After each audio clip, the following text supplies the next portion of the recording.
From MTN News, this is Montana This Morning. Good Friday morning. It's 5:30. Welcome to Montana This Morning. I'm Victoria Hill. Thank you so much for starting your day and the weekend with us. And good morning to Miller. TGIF, kiddo. Exactly. Yes. Any plans for the weekend?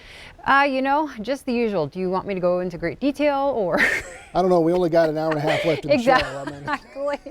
It's a thought that counts. So thank you for asking about my weekend. But cool. Well, I hope everybody has a wonderful weekend too. Bit of a mixed bag, and we're going to tell you more about that with the main forecast coming up. We do have some snow in our future, possible tonight, tomorrow morning. Better chance next week, but more on that here in just a bit. Right now, we do have cloudy skies here over Billings at 27 at the airport. Winds out of the southwest at about 3 miles an hour. We got 33 in Kalispell, 30 in Missoula, where they're seeing some snow. Higher elevations, of course, western Montana and southwestern Wyoming getting some heavy stuff. Actually, all the way through tomorrow, it's possible. 33 in Bozeman, Miles City, we're clocking in at 21. My friends up in Glasgow at about 18. Day planner, well, another day we're going to be above average. We're going to get into the low, maybe mid 40s. It's going to be cloudy all day.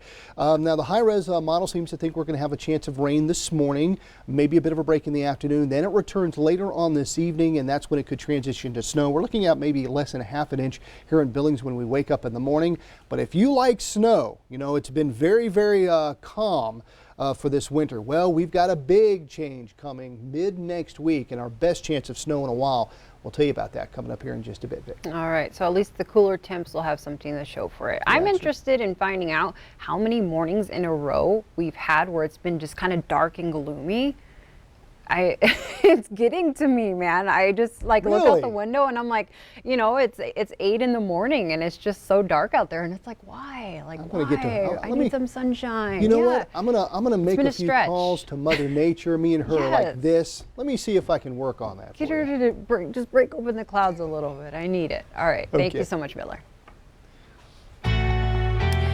Our top story this Friday morning. Bond is set at $1 million for the man who allegedly beat and then tried to abduct a woman near Lockwood. 34-year-old Terry Smith pleaded not guilty to 10 charges on Thursday. Those include felonies of aggravated kidnapping, assault on a peace officer, and possession of dangerous drugs. Court documents reveal Smith tried to force the 20-year-old victim to pull over her car. He was tailing her vehicle and tried to wave her down. When she didn't pull over, Smith crashed his car into the victim's vehicle, sending them both off the road. Smith then used his car to block the woman from driving away. She got out of the car and Smith grabbed her, punched her, and slammed her head against a car.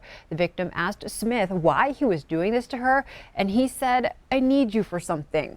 When someone in another car pulled up to the scene, the woman was able to escape. Smith got into his car, then led police on a lengthy high-speed chase before being arrested.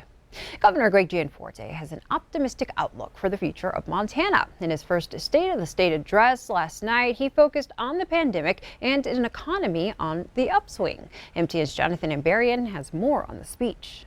On Thursday night, Governor Greg Gianforte promised a change in Montana's direction. Our agenda is ambitious, but we owe it to you to be bold and to lead Montana comeback. Gianforte, Montana's first Republican governor in 16 years, delivered his first State of the State address before a joint session of the Montana House and Senate. His speech focused on his plan for getting the state back on track after the COVID-19 pandemic. Gianforte said responding to COVID continues to be his top priority. He praised healthcare workers, first responders, teachers, and others who served their communities during the pandemic. He said the state is ready to administer more vaccines and called on the federal government to deliver more. And he touted changes in the state's response to limit the impact on businesses. Gianforte called for changes in Montana's tax system, arguing the state has become uncompetitive with its neighbors. He backed reductions in the top income tax rate and the business equipment tax, as well as property tax relief. He also called for investments in teacher pay, trades education, and responding to substance abuse. Ultimately, our budget is about Montana priorities. It's about increasing opportunities here at home and bringing the American dream into greater reach for all Montanans. We should ensure every Montanan has an opportunity to realize it. Gianforte said he's confident the state can recover and come out of a challenging time even stronger. If there's anything this year has taught us, it's that Montanans can handle anything. We met the test. Ladies and gentlemen, the state of our state is strong. But it's more than strong. The state of our state is resilient. For the first time since 2003, the Democratic Party was giving the response to the state of the state instead of the speech itself. Representative Lori Bishop, a Democrat from Livingston, argued Gianforte's plans didn't do enough to help low and middle income Montanans, and vowed they'll be focusing on supporting opportunity for all. Democrats are striving to create the conditions that help small, Montana-grown businesses expand and thrive. Democrats are committed to advancing and defending opportunity for all who reach for it. That is what we believe. That is what we're fighting for relentlessly every day. Also during his speech, Gianforte backed bills currently in the legislature to block sanctuary cities in Montana and a pair of bills that would further regulate abortion in the state. In Helena, Jonathan Amberian, MTN News. Thank you so much, Jonathan. Billings police are asking for your help to locate a missing woman. 38-year-old Lauren Ironhawk was last seen on January 15th at the Magic Diamond Casino in the Heights. Her family reported her missing a week later. Ironhawk is described as Native American, 5 feet 8 inches tall, with black hair and brown eyes. She has tattoos on both wrists and one on her chest. In national news, the GameStop market frenzy continues to captivate investors and the internet. It's a battle between Wall Street heavyweights, small investors, and popular stock trading apps. Now it's prompted a congressional hearing on the current state of the stock market. CNN's Melissa Rainey has the latest. Trading app Robinhood set to resume limited trades of volatile stocks on Friday that it restricted just Thursday morning. This after the app's decision to limit trades of GameStop, AMC, and others sparked intense backlash from retail investors.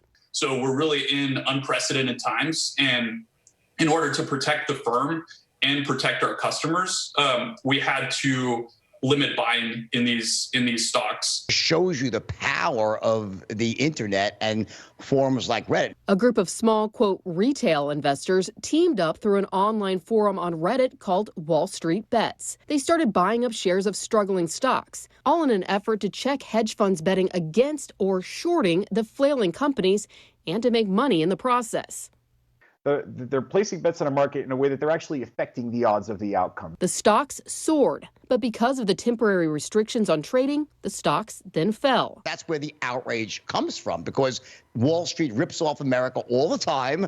And then now when the little guy finally had their own little chance to get in on the action, the big firms shut it down. Senator Sherrod Brown announcing he plans to hold a hearing on the current state of the stock market. To have a healthy stock market, you got to have a cop on the beat. That should be the SEC. They need to step up and do their job. I'm Melissa Rainey reporting. A customer filed a class action lawsuit against the stock trading app Robinhood yesterday after the company barred traders from buying shares of GameStop and other struggling companies. The lawsuit claims that Robinhood's actions rigged the market against its customers by depriving retail investors of potential gains they could have made by buying when the stock was low and selling its price when its price rose. The company's CEO says the decision to restrict buying particular securities was made in response to requirements the company must adhere to as a brokerage firm.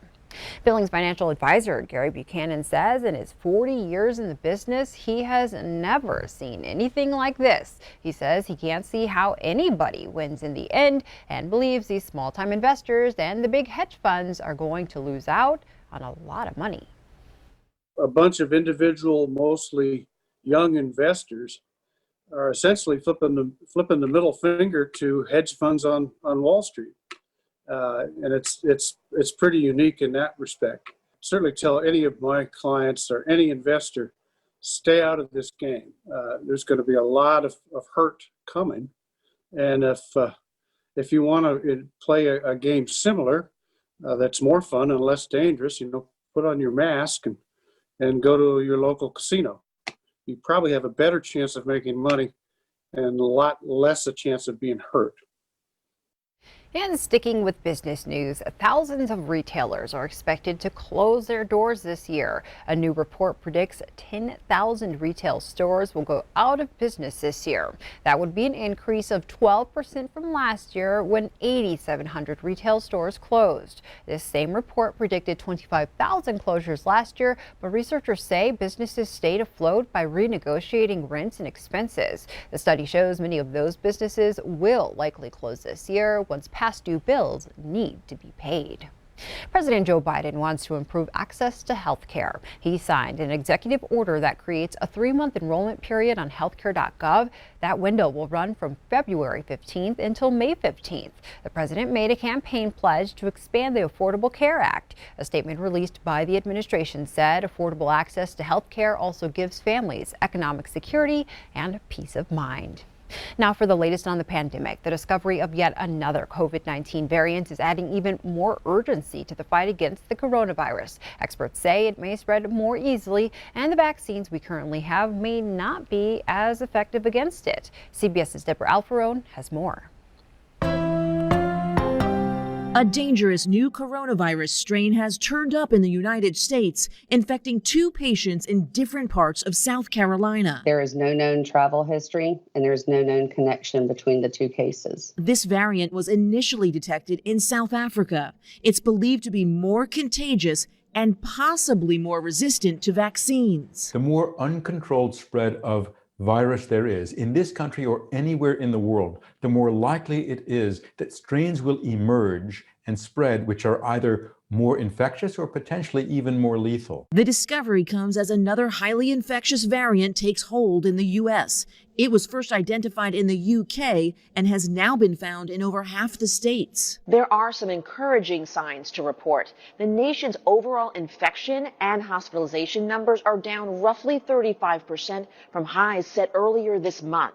Every 2,000 folks over the age of 65 that we vaccinate is 4 lives saved. The CDC says 26.2 million COVID-19 vaccine doses have been administered in the U.S. so far. I just hope to stick around long enough to see my great-grandchildren grow up. More vaccines could be coming. Novavax says clinical trials show its vaccine has 90% effectiveness against the coronavirus, but the drug maker said it was less effective against the South African variant. Deborah Alfarone, CBS News, Washington. Moderna and Pfizer are already working to develop booster shots to protect against the variant identified in South Africa. Right now, Yellowstone County is getting about 2,000 doses of the COVID-19 vaccine per week. That means that most residents are still a long way from getting one. In a meeting with the Billings Chamber, Health Officer John Felton talked about herd immunity and how many people will need to get a shot before we reach it. You really need to be talking up in the range of 70% of the population. That's not an absolute number. It's not like a light switch that you hit that and it changes. But 70% of the population of Yellowstone County, big round numbers, is a little north of 100,000.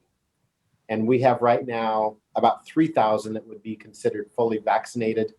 We have another 15,000 that have been ill and at least been exposed that we know of. So we have a ways to go.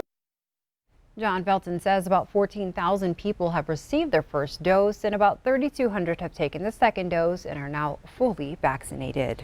In other news, Montanans will have to wait a bit longer to find out if the state will gain a second congressional seat in the 2023 Congress. March 6 was the target date for the U.S. Census to release the new congressional allocation data, but now that date has been pushed to the end of April. This is the 5th time this year the release date has been pushed back. Officials with the Montana Districting Commission say anomalies in the database are taking longer than expected to correct. The largest ever Canadian border meth bust played out between Canada and Montana. Over $28 million of methamphetamine was discovered last month across from the port of Sweetgrass in Toole County. Canadian officers pulled over a semi-truck hauling produce and uncovered 500 pounds of meth. That's about 2 million individual doses. The driver, a 38-year-old Calgary man, is now in jail.